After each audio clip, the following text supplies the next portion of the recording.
The world stands with India. There might be skirmishes but no war. That's what External Affairs Minister Sushma Swaraj told Parliament today. But on Gravitas tonight, we ask, where is this support? Who is supporting India? 5 weeks since the standoff began, can you name one major world leader questioning China's brinkmanship? They suggest, in muted tones, that India and China resolve it mutually. A mature India says that National Security Advisor Ajit Doval will visit China next week as scheduled and that talks will diffuse this. But China clearly shows no inclination to inch towards a resolution and the world shows no will to hold it accountable. I'm Palki Sharma Upadhyay.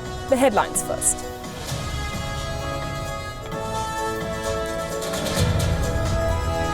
Pakistan is using America as a limitless ATM, says a congressional panel calling for tougher conditions for aid, hours after a State Department report called it a safe haven for terrorists. What's stopping the US from calling Pakistan a state sponsor of terrorism then? North Korea is testing components to launch another intercontinental ballistic missile within the next 14 days, says US intelligence agencies. They have new imagery showing preparations for a test. Nawaz Sharif's children will spend 7 years in jail if they submitted forged documents in the Panama probe. The Pakistan Supreme Court warns, hearing the JIT report case for the 4th straight day today. Differences persist between European Union and the United Kingdom as round 2 of Brexit talks ends. The EU says the UK is not clear on citizen rights and the divorce bill. A massive drug bust in Berlin. Authorities seized 3.8 tons of cocaine wrapped in colorful packets worth more than $900 million. They say it came from Uruguay and Paraguay. And more than 1 lakh people infected, over 200 dead in Sri Lanka's worst ever dengue outbreak. The government imposes regulations under the Public Security Act, deploys soldiers and police to fight the epidemic.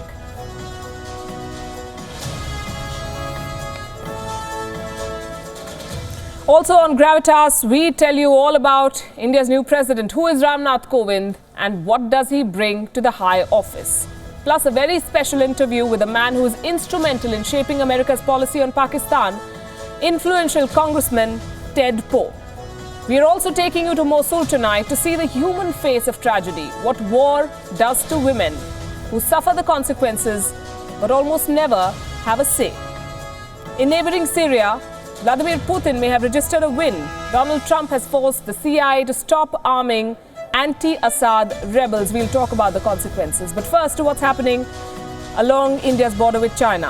In 1989, Chinese troops mowed down thousands of protesters in Beijing's Tiananmen Square.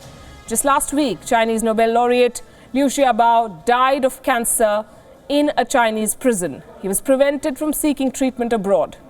For years now, China has laid claims to territories belonging to other countries, be it in India, Japan or Taiwan. There is a massive buildup of troops and threatening noises of war. China's PLA on Bhutan's Doklam plateau, which Bhutan had requested the Indian army to guard, has been threatening India. Western nations always cite democracy, freedom of expression and the protection of sovereign territory and human rights. They have railed against Syrian President Bashar al-Assad, subsequent Iranian regimes, Turkey's President Erdogan, and yet, what is the world doing and saying about China's invasion of Doklam? Not a lot. We at WION are not surprised, and senior foreign editor Padma Rao explains why. The US is the world's largest economy. China is the second largest. The US-China relationship is the century's most important, say analysts.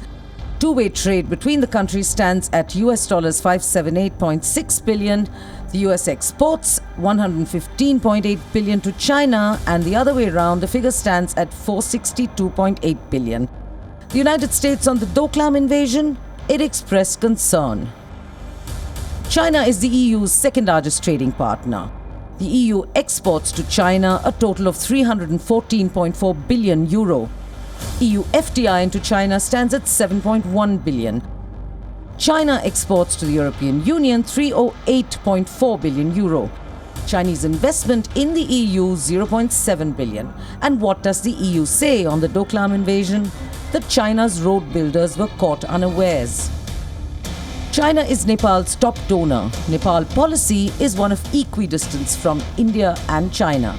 China's FDI into Nepal, US dollars 3.48 billion, and it promises a further 13.52 billion. Nepal on the Doklam invasion, silence. With US dollars 15 billion, China is the largest investor in Sri Lanka. The island nation is part of China's maritime Silk Route. A sixth of Lanka's external debt is towards China. But what does Sri Lanka say on the Doklam invasion? Zilch. Pakistan and China. Need WION say anything? Padma Rao, WION. China's frequent incursions along the 3,600-kilometer-long border to India are well known. But what are its issues with at least 18 other countries, even with those it shares no land boundaries with? Here's a report. Walls don't hinder it, nor do fences, nor do the deepest oceans. Agreements are frequently disputed or reinterpreted with poetic freedom. Asian superpower China is facing off with both ethnically related neighbors and others. The dragon has been breathing fire and locking horns with at least 18 countries across Asia, including its other mighty Asian challengers, Japan and India. To Japan, Beijing says that the Senkaku Islands and sometimes the Ryukyu archipelago are China's sovereign territory. It cites the ancient Ming dynasty to demand parts of Vietnam and Cambodia. Historical events of the late 1800s come in handy when China wants parts of Nepal and Bhutan. Indeed, a convenient explanation for all Chinese claims in the former Himalayan kingdoms that they belong to Tibet. The Yuan dynasty springs to Beijing's mind when it turns its territorial gaze upon North Korea's Baekdu Mountain, and sometimes Beijing's radar lays claim on all of North Korea, Taiwan, but also significant tracts of Laos. And the fact that Brunei is one of the richest kingdoms in the world is no great impediment. Beijing believes and occupies several islands of the Spratly Atoll. Central Asia absorbs China's ambition too. It sees parts of Kazakhstan, Kyrgyzstan and Tajikistan as its own. Why the dispute? Blame it on Russia. As for Mongolia, all of which it sees as its own land, well, lay it squarely on Genghis Khan. What's brewing on China's immediate western borders and beyond? Plenty. Afghanistan's Badakhshan is coveted by Beijing. China illegally occupies thousands of kilometers of Aksai Chin in India's state of Jammu and Kashmir. To the naked Chinese eye, Arunachal Pradesh is the southern part of Tibet. That the Arunachalis insist they are Indian is hardly important. Finally, China squats on more than 5,000 kilometers of Indian territory in Pakistan-occupied Kashmir. And what about Pakistan? Few surprises that it is one of the few South Asian countries upon which China lays no territorial claims. After all, it pays to be a paid protectorate of the mighty People's Republic of China. Bureau Report, WION. And joining us this evening on Gravitas, Ainar Thangan, political and economic commentator, someone who also advises the Chinese government on economic development issues, joining us from Beijing, a regular guest here on Gravitas. Good evening, Ainar. Good to have you on the show. We also have with us from Coimbatore, Lieutenant General S.L. Narasimhan, PVSM, AVSM, VSM, Madras Regiment officer, someone who's also served in the Doklam area and understands this region very well. Thank you for being with us on Gravitas. We'll be joined by Yuvraj Ghimire, journalist, editor-in-chief at the Annapurna Post Daily. He also writes for the Reporter Weekly and the Indian Express with us from Kathmandu. Good evening to all of you. General Narasimhan, does the West's silence on this surprise you? In the event of a conflict, do you believe that India is going to be standing alone? To some extent, yes, I would say that. Politically, probably we may get some kind of a support from some of our allies. But by and large, we should be able to look after ourselves and go it alone. Let me dwell on this a little further, General Narasimhan.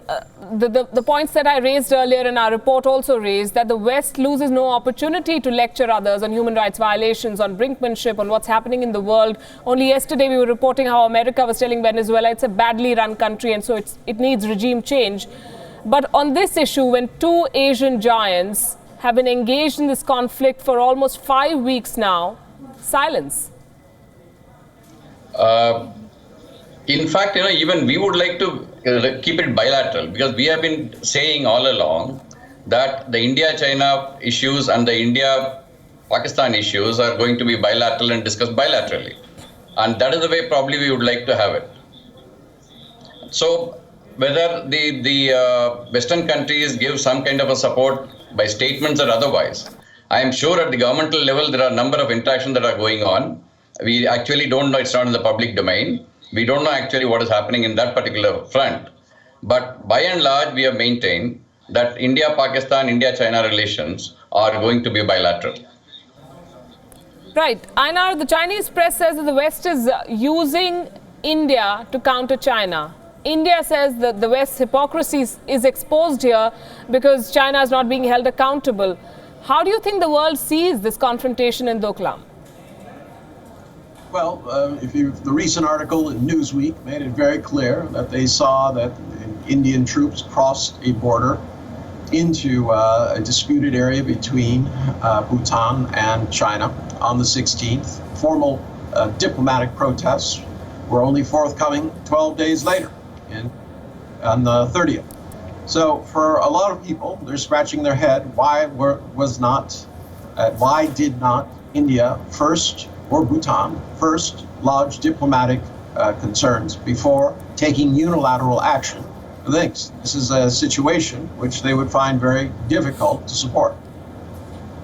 Yuvraj Gibere is also with us. Yuvraj, what about India's neighbors? There's a sense in New Delhi that while India may be fighting Bhutan's war, there's a studied silence on the part of Bhutan. How do neighbors like Nepal and Bhutan see this conflict?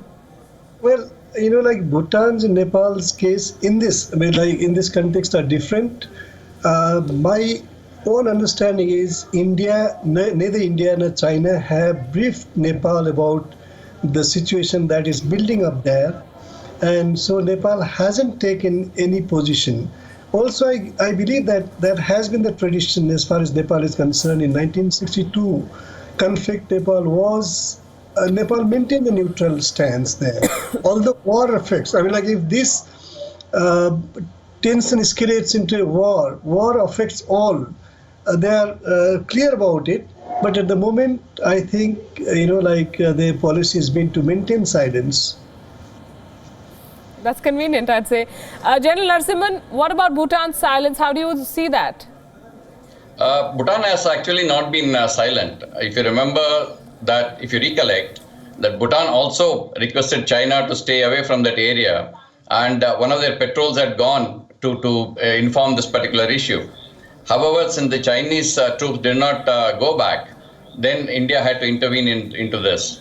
As you are aware, in 2012, there was an understanding between India and China to say that any of the areas which are actually bordering the tri-junction areas will no action will be taken to change the status quo, and all decisions on those areas will be taken with the consent of all the three parties.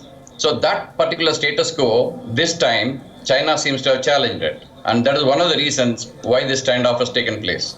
Einar, do you want to respond?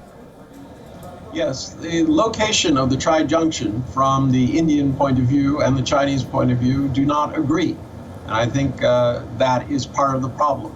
You're talking about two countries that do not have natural historical borders, but were subject to the Dada-esque ideas of Englishmen who were trying to redraw things for their own purposes, mostly mercantile, 100, 200 years, 150 years ago. So it's not something that has been encountered before. These border disputes are not very, very clear. But what is clear is that Bhutan did not lodge a formal complaint to China until the 29th, 13 days after the incursion by Indian troops. So it's still very, very puzzling, both to Beijing and to the rest of the world, why India sent unilaterally, before lodging protests, troops into an area that is disputed. There are all sorts of disputes between these countries. It seems that India has sided with the US, and at this point, it seems the US doesn't seem to care too much about India. Maybe that's something that Jay Shankar should be considering as he goes forward. Well, this is confusing, admittedly, and this is something that I've been discussing for weeks now on this show. And we keep going back and forth, General Narasimhan, on who did what and who did what wrong, and did India act unilaterally? Basic thing is, first action was taken by the Chinese troops on ground by trying to alter the status quo. And that is the reason why India had to react in the manner in which she did. And the blame game may be going on. Chinese may be saying that the Indian troops violated the boundary, and Indian troops may be saying that Chinese troops violated the boundary. The fact of the matter remains that this issue needs to be resolved diplomatically, and the all efforts should be made to de-escalate the situation from both the sides.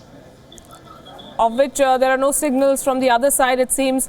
But Yuvraj Ghimire, as foreign policy experts, as defense experts, weigh in on what's happening, what are the implications and the read between the lines. For a layperson, help us understand, what does Doklam really mean for Bhutan? Does it have strategic significance? What does it mean for China? Why does China care so much to build a road in that region and go into Bhutan? What is happening for someone who doesn't really understand this region very well? Well, like this would be very, very difficult for me to answer from Nepal. Like the question here is why. Why does China want to build a road? Because China claims it belongs to their territory, and so does Bhutan. That's a conflict area. So here, more than building or not building road, this requires a resolution diplomatically, as General Narasimhan said.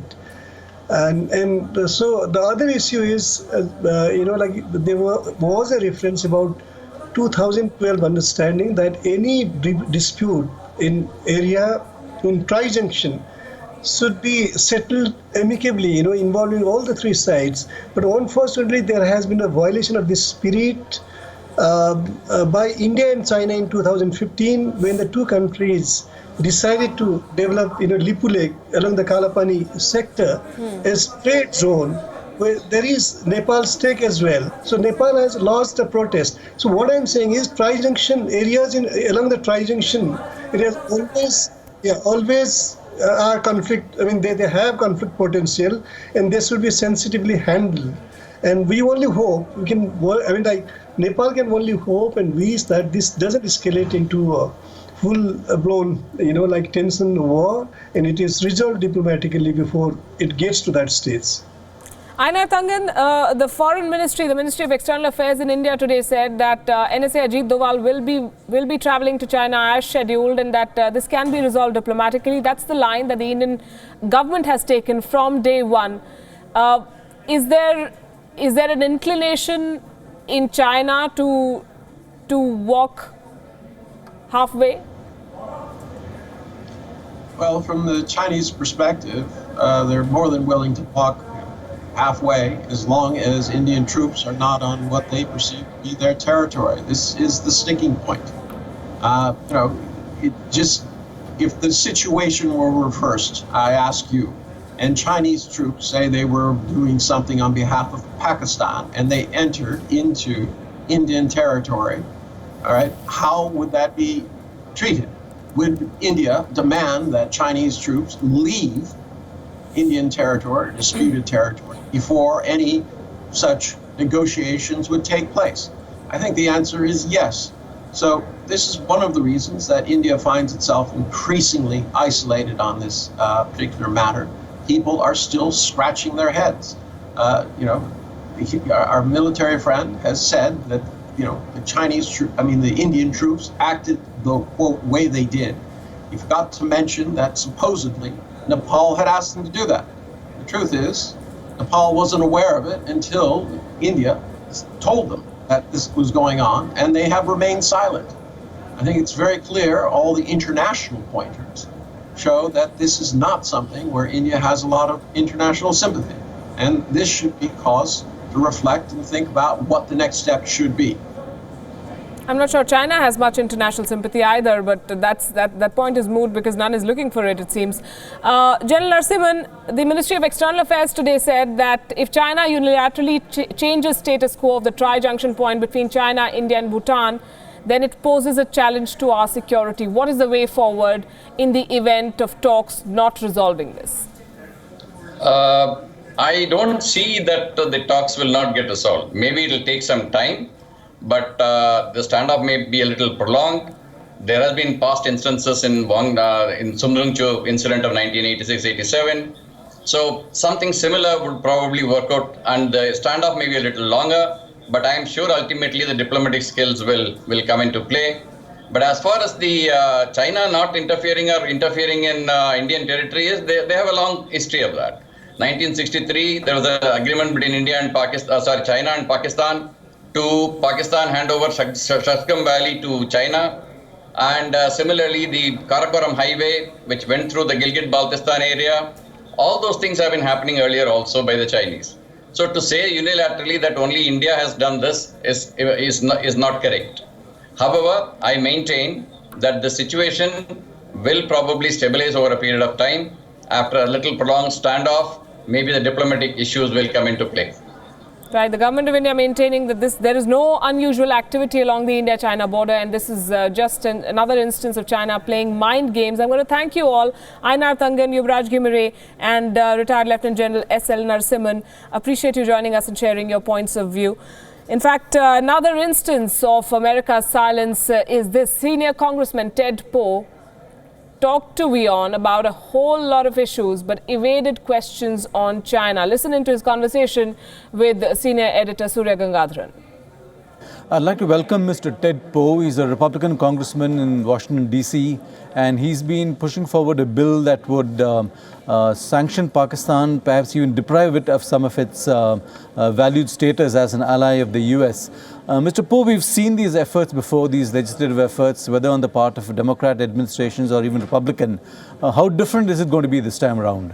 Well, there's two different issues.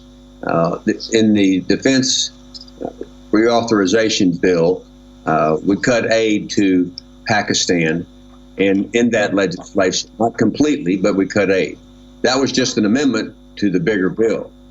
My legislation is independent and separate from that defense reauthorization bill, and my bill does two things. It labels Pakistan as a state sponsor of terrorism, and then a second bill